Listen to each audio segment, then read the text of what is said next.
Pasal kak ni sekali makan right semua ni. Semua dah okey.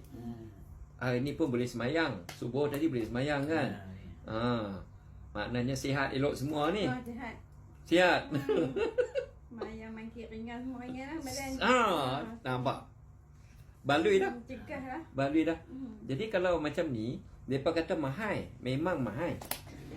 Pasal mereka kata mahal. Kalau saya tak mahal. Bukan pasal saya ada duit. Dia rawat semua.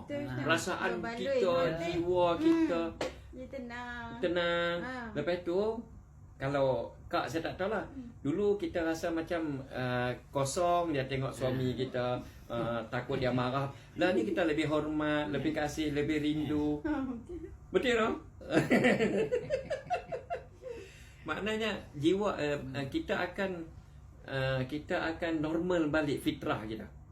Dulu kita banyak nak komplain, dulu kita banyak tak puas hati. Lah ni tak apalah, alhamdulillah lah. Dia jadi positif. Ish, payah nak beli produk, nak bagi positif pada otak ni. Tu ajaib. Ajaib. Jadi ajaibnya di samping tu dia rawat sistem. Rawat. Okey. Lah ni kak makan 2 kali. 200 lah kita kata tu. 200. Lepas ni kak tak perlu makan 2 kali dah bila ada rai. Kak makan sekali sekali pun tak apa dah. Maknanya untuk kesihatan kita ni kita korban 100 je.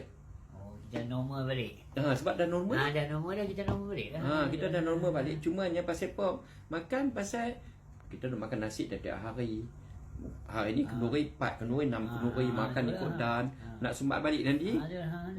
Jadi kita makan sekali. Dah sekali je lah. Sebab dah right dah.